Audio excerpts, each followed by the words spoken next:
Conduje 4 horas por Navidad, mi hermana abrió la puerta, se rió y dijo, este año es solo para la familia. Me di la vuelta sin decir una palabra. 10 minutos después, su esposo me envió un mensaje por error, porque vendría ese perdedor aquí. Sonreí, entré a mis cuentas y cancelé todos los pagos que yo cubría. Al amanecer, 61 llamadas perdidas y un mensaje, necesitamos hablar. Me llamo Kyle. Tengo 33 años y cada año desde que tuve edad suficiente para conducir, he hecho el mismo viaje de 4 horas el 24 de diciembre. No importaba cuán caótica se volviera la vida, fechas límite en el trabajo, rupturas, vuelos perdidos, la Navidad no era negociable. Era el único momento en que podía convencerme de que tal vez todavía éramos una familia real. Que la disfunción era solo ruido y que debajo de todo aún había calor, aún había amor. Pero el año pasado, esa ilusión se rompió como vidrio bajo los pies. Empezó como siempre con demasiada planificación y muy poco sueño. Me quedé despierto hasta las 2 de la mañana envolviendo los regalos que había elegido con cuidado para cada niño, tía, primo, y sí, incluso para mi hermana Laura. Siempre lo daba todo. Juguetes que se iluminaban, tarjetas de regalo dentro de tarjetas hechas a mano. Pequeñas cosas que recordaba haber oído que alguien mencionó en julio. Cosas que nunca nadie me regaló a mí. No es que llevara la cuenta. No lo hacía por agradecimiento. Lo hacía porque creía que si seguía apareciendo, si seguía intentándolo, alguien finalmente me vería. El viaje fue largo y helado, de esos que te obligan a mantenerte alerta con ambas manos firmes en el volante. Llegué a la casa de mi hermana a las 3:42 de la tarde, aún a tiempo para la cena. Las luces estaban encendidas. La entrada estaba llena. Podía oír las risas a través de las ventanas cerradas. Por un segundo sonreí. Sonaba a alegría. Me dije que esa opresión en el pecho era solo nervios. Salí del auto, me acomodé la chaqueta y llamé a la puerta. Laura abrió. Nunca olvidaré la expresión en su rostro. No era sorpresa ni alegría, sino burla, apenas disfrazada detrás de una risa que cortaba más que cualquier insulto. Ah, ¿en serio viniste?, dijo, inclinando la cabeza como si yo fuera un perro callejero que se metió en el patio equivocado. Parpadeé. Claro que vine. Te mandé un mensaje la semana pasada. Dijiste que este año era solo para la familia, interrumpió, sonriendo como si estuviera rematando un chiste del que yo no sabía nada. Luego entrecerró la puerta, se inclinó un poco y añadió, intenta captar la indirecta, Kyle. Y luego cerró la puerta. Así, sin más. Sin un feliz Navidad. Sin una disculpa.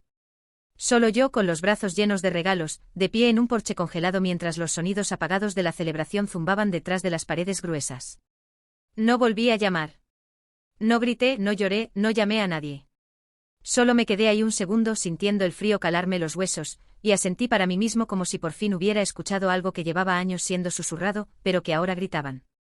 Luego me di la vuelta, regresé al auto, coloqué los regalos con cuidado en el maletero y encendí el motor. Ni siquiera había llegado a la autopista cuando el teléfono vibró. Un mensaje de Jason, el esposo de Laura. ¿Por qué vino ese perdedor? Me quedé mirando la pantalla, paralizado. ¿Alguna vez tuviste un momento tan surrealista que tu cerebro no sabe cómo reaccionar al principio? Pensé que tal vez era un error, una broma. Pero no, claramente era para otra persona. Probablemente para Laura. Probablemente parte de un largo hilo de bromas a mi costa. Y fue ahí cuando el silencio se rompió. No afuera. Afuera todo seguía igual, el zumbido suave de las llantas sobre la nieve. Pero dentro de mí algo se rompió en ese momento, algo viejo, cansado, estirado por demasiado tiempo. Mis manos no temblaron. Mi pecho no ardía. Solo sonreí. Una sonrisa pequeña, tranquila. Porque Jason, el hombre que una vez lloró conmigo tomando cerveza cuando perdió su trabajo, debió olvidar quién había estado pagando silenciosamente sus servicios básicos durante los últimos 8 meses. Laura debió olvidar quién firmó el préstamo que les permitió refinanciar la casa con una mejor tasa. Y ambos debieron pensar que yo seguiría haciéndolo para siempre, sin límites, sin respeto propio. Se equivocaron. Entré al estacionamiento de una gasolinera, aparqué y saqué mi laptop. Ni siquiera tuve que pensarlo 2 veces. Inicié sesión en cada cuenta que gestionaba. Su electricidad, gas, internet, incluso ese Spotify familiar premium que yo cubría. Una por una eliminé mis métodos de pago, cancelé los débitos automáticos. Incluso quité el acceso a la cuenta de Amazon Prime que ingenuamente había compartido.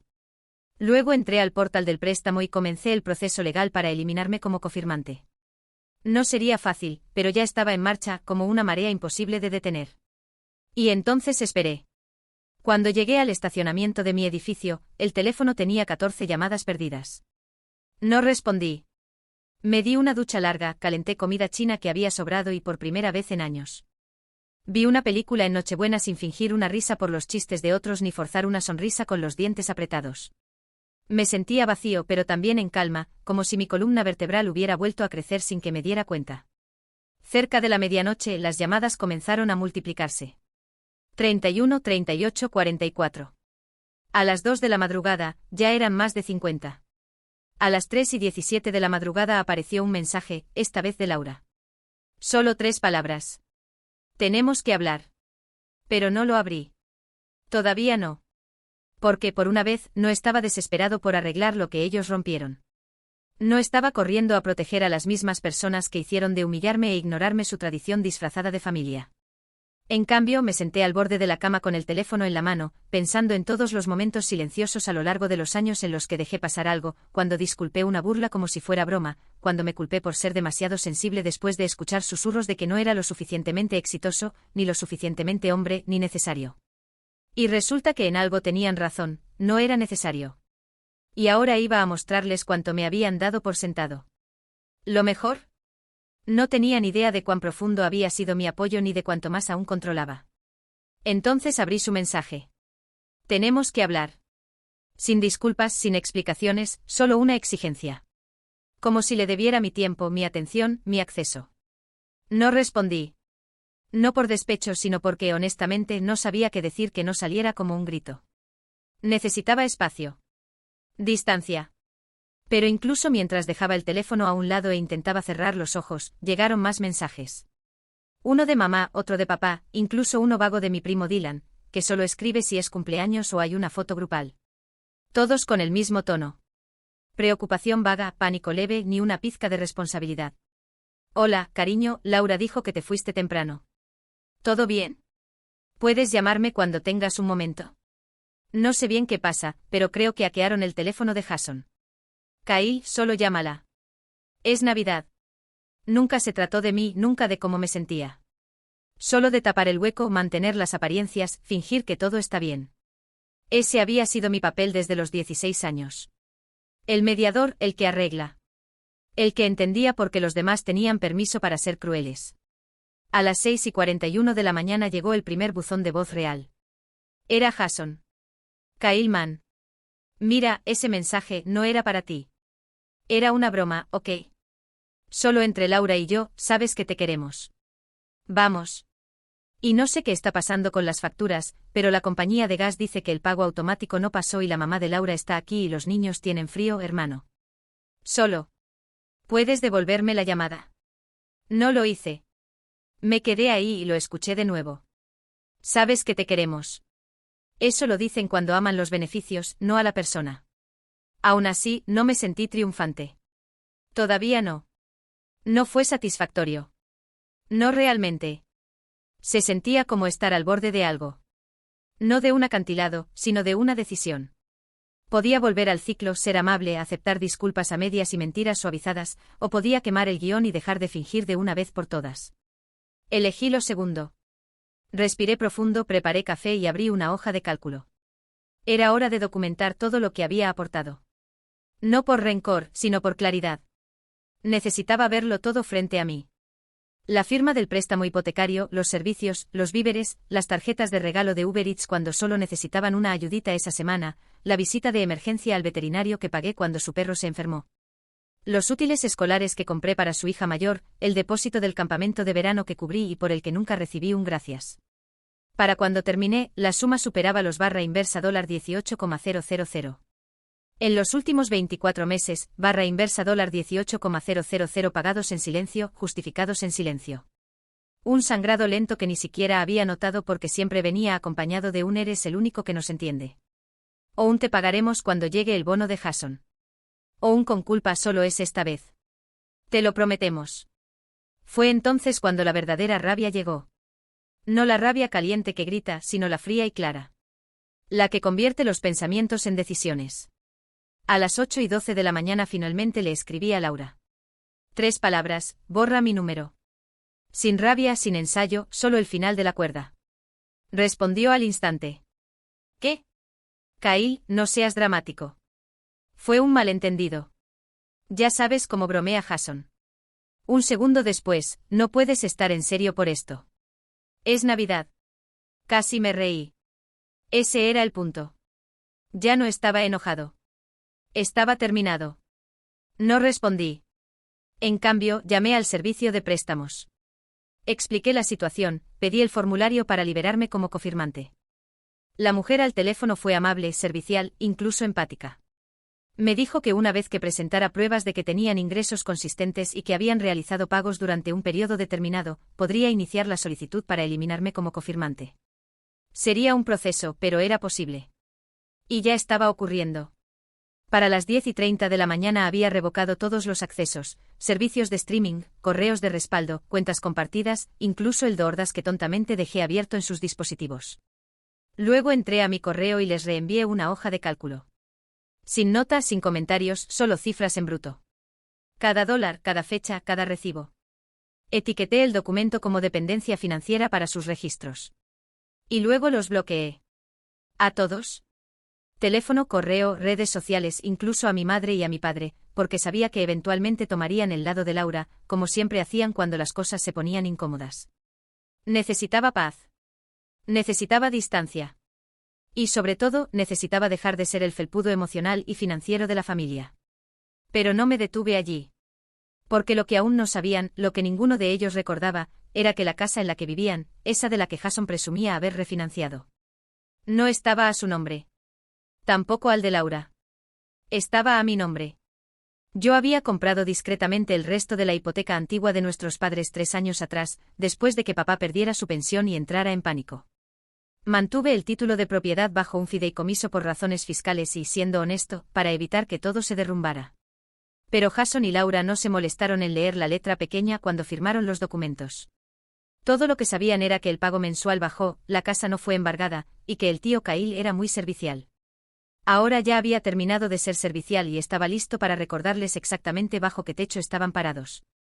Pero primero iba a esperar lo justo para que las consecuencias hicieran efecto, para que las llamadas pasaran de frenéticas a desesperadas. Esperé no por crueldad, sino porque los conocía. Conocía sus ritmos, sus patrones, la forma en que convertían el caos en lástima y la lástima en ventaja. Sabía que si actuaba demasiado rápido, todo se centraría en que yo era rencoroso o vengativo.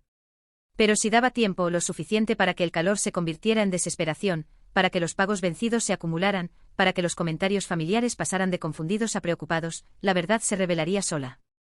Y cuando lo hiciera, nadie podría acusarme de actuar por impulso. Lo verían por lo que era. Consecuencia. Para el 27 de diciembre cayó la primera ficha. Estaba en el sofá aún de vacaciones, a mitad de un documental que en realidad no estaba viendo, cuando me llegó un mensaje. Una amiga del colegio, Ashley, había subido a sus historias una grabación de pantalla de mi hermana transmitiendo en vivo por Facebook. Subí el volumen. Hemos tenido una Navidad tan difícil, decía Laura, sentada en su sofá, llorando falsamente como solo lo hacen quienes practican frente al espejo. Los niños no entienden por qué no hay wifi. Jason lleva 2 horas en espera con la compañía eléctrica. Es mucho, ¿saben? Y se supone que la familia está ahí cuando las cosas se ponen difíciles, pero no todos tienen eso, decía mientras leía los comentarios. Corazones, oraciones, simpatía. Tomé un sorbo de café. Ni una vez mencionó mi nombre. Ni una vez admitió lo que habían dicho o hecho. Era puro teatro, toda apariencia, ninguna responsabilidad. Y estaba funcionando. La gente ofrecía enviar tarjetas de regalo, donaciones por Venmo. Alguien incluso preguntó por su lista de deseos de Amazon. No dije nada, pero guardé el clip. El 29 de diciembre, Jason me llamó desde un número desconocido. No contesté. 5 minutos después, dejó un mensaje de voz. Kyle, escucha. No sé qué estás haciendo o qué crees que estás probando, pero esto se está saliendo de control. La compañía hipotecaria llamó. Dijeron que no pueden hablar directamente conmigo. Que tú sigues figurando como propietario. Pensé que firmamos todo hace 3 años, amigo. Dijiste que ya estaba arreglado. Pausa. No puedes simplemente ignorarnos. Estás dejando a tus sobrinas sin luz en pleno invierno. Sé adulto y llámame. El tono de derecho prácticamente goteaba en su voz. Fue entonces cuando supe que no solo asumían que nunca desconectaría nada. Realmente creían que tenían derecho a mi silencio, a mi dinero y a mi nombre. Que después de todo, yo era el equivocado por dejar de financiar sus vidas. Esa noche entré al portal del fideicomiso de la propiedad y revisé la cláusula del contrato de arrendamiento que había redactado pero nunca usado. Una cláusula que permitía la transferencia o remoción de inquilinos con un aviso de 30 días en caso de incumplimiento de un acuerdo verbal o abuso de ocupación. Yo había documentado todo. Los correos, los acuerdos, incluso el mensaje de texto de Laura pidiéndome que no les dijera a los demás que yo estaba ayudando con las cuentas porque no quería que pensaran que Jason no podía mantenerlos. Tenía recibos tanto literales como emocionales, pero aún no había tirado de la palanca final. No estaba buscando destruirlos. No me interesaba la venganza por venganza. Solo quería sacarlos de mi vida de forma limpia, clara y sin espacio para un regreso. Ese momento llegó el 2 de enero. Estaba almorzando cuando escuché un golpe en la puerta de mi apartamento. La abrí, sorprendido. Era mamá. Se veía agotada. Ojos hinchados, mejillas rojas. Llevaba una bolsa de papel llena de algo. Supuse que era culpa. ¿Puedo pasar? No respondí de inmediato. Luego me hice a un lado. Ella se sentó lentamente como alguien que se prepara para dar un discurso que no ha ensayado. Yo me quedé de pie. No sabía, empezó. No sabía que te estaban tratando así. No sabía que estabas pagando todo eso. No dije nada. Dijeron que habías reaccionado de forma exagerada, que solo te habían herido los sentimientos y que estabas desquitándote. Levanté una ceja. ¿Y tú les creíste? Ella bajó la mirada. Al principio. Hubo un largo silencio. Luego añadió, tu padre y yo hemos estado hablando. Lo sentimos de verdad y entendemos si necesitas espacio. Quise creerle. De verdad lo quise. Pero entonces metió la mano en la bolsa y me entregó un pequeño montón de sobres. Cartas, dibujos de los niños, una tarjeta hecha a mano por Laura escrita con bolígrafo de brillantina como si fuera 2005. Te extrañamos. Por favor, vuelve. ¿Están sufriendo, Kyle? Suspiré. Estoy seguro de que sí. Pero no sufrían cuando se reían en mi cara. No sufrían cuando Jason me llamó perdedor. Ella se estremeció. Tú la criaste, mamá. Pero yo ya terminé de criarlos. No intentó discutir. Solo asintió lentamente y se levantó. Antes de salir, se detuvo en la puerta. Sabes que perderán la casa. Asentí. Tal vez eso es lo que necesitan para madurar. Y luego se fue. Esa noche comencé el papeleo para el desalojo, no en un arrebato de venganza, no con alegría ni rencor, sino con la mano tranquila de alguien que había cargado con una familia durante demasiado tiempo. Les di los 30 días completos, lo presenté legalmente e incluso renuncié a cualquier pago atrasado. No estaba tratando de dejarlos sin hogar, solo libres. Y tal vez liberarme a mí también. Pero la mañana después de que recibieron la notificación, fue cuando todo cambió. Fue cuando Jason apareció en mi puerta con los ojos rojos en silencio. Y no estaba solo. Jason estaba en mi puerta como un hombre que finalmente se dio cuenta de que la casa estaba en llamas y que él había sostenido el fósforo todo el tiempo. Detrás de él, a solo unos pasos, estaba Laura. Sin maquillaje, sin sonrisa falsa, sin tarjeta de disculpa cubierta de brillantina. Solo silencio. Sus brazos cruzados, la mandíbula apretada como si estuviera conteniendo cada palabra. Quería gritar, pero sabía que no debía. Por un momento ninguno de nosotros dijo nada. Entonces Jason exhaló lentamente. No venimos a pelear, dijo. Lo juro. Levanté una ceja pero no me moví del umbral. Él miró por encima del hombro a Laura, que evitaba mi mirada, y luego de nuevo a mí. Solo necesitamos hablar. Me hice a un lado en silencio, más por curiosidad que por amabilidad. Entraron como invitados a su propio funeral. Pasos lentos y pesados, los ojos recorriendo mi apartamento como si no pudieran creer que viviera en un lugar que no girara en torno a ellos. Dejé que el silencio se extendiera. Quería que lo sintieran todo. El peso de sus decisiones, las consecuencias alcanzándolos por fin. Recibimos la notificación, dijo Jason finalmente sentándose en el borde del sofá como si pudiera desaparecer bajo él. Y simplemente no nos dimos cuenta de cuánto. De lo mal que lo hicimos. Asentí una vez, solo lo suficiente como para decirle, continúa. Lo intentó de nuevo. Pensé que siempre estarías ahí. Supongo que lo di por sentado. No lo supusiste, dije. Lo sabías y contabas con eso. Laura finalmente levantó la mirada. Su voz era tensa. Nunca quisimos alejarte. Incliné la cabeza. Qué curioso viniendo de la persona que literalmente me cerró la puerta en la cara. Se estremeció. Pensé que te lo tomarías con humor, como siempre lo haces. Tú eres el fuerte, Kyle. Casi me reí. ¿Fuerte? No. Solo estaba cansado. Cansado de tragarlo todo, de ser el que da el ejemplo, de ser el fantasma de la familia, solo visible cuando alguien necesitaba dinero, un aventón, un rescate. Jason se inclinó hacia adelante. Mira, hermano, arruiné el mensaje. Fue cruel y no puedo deshacerlo. Pero necesito que lo sepas. Necesito decirlo en voz alta. Lo siento. Me miró a los ojos. Por una vez no estaba tratando de encantar, bromear o manipular. Parecía roto y no porque le importara yo, sino porque la estructura de su vida, esa que pensaba que yo sostendría para siempre, finalmente se había derrumbado. Laura metió la mano en su bolso y sacó un sobre arrugado, con mi letra, el que había enviado con la hoja de cálculo. Revisamos todo. No me di cuenta de cuánto habías hecho. Ni siquiera recuerdo la mitad de esos pagos. Y no quería recordarlos porque era más fácil creer que tú simplemente estabas bien. No respondí. No había mucho que decir. Ellos lo sabían. En el fondo siempre lo supieron, pero durante años eligieron la conveniencia por encima de la conciencia. Hablamos con los niños, dijo Laura con la voz temblorosa. Les dijimos que tal vez tengamos que mudarnos. Quizá con mis padres. Jason está tomando turnos extra. Yo solicité un segundo trabajo. Y vamos a resolverlo, dijo. Jason asintió. Hiciste bien en cortar todo. No te valoramos. Te usamos. Y no estamos aquí para rogar que deshagas nada. Solo queríamos decirlo. Se levantaron. Los observé dirigirse a la puerta y justo antes de salir, Laura se giró. Espero que encuentres paz, Kyle. Te la mereces. Y luego se fueron. Me quedé solo en mi apartamento, dejando que sus palabras se asentaran, dejando que la tensión saliera de mis hombros con cada respiración. Ese fue el cierre que no esperaba. No súplicas ni negaciones, sino una aceptación silenciosa. Tal vez realmente iban a cambiar. Tal vez no. Pero por una vez no importaba, porque su futuro ya no era una carga que yo debía cargar. Los siguientes 30 días pasaron sin incidentes.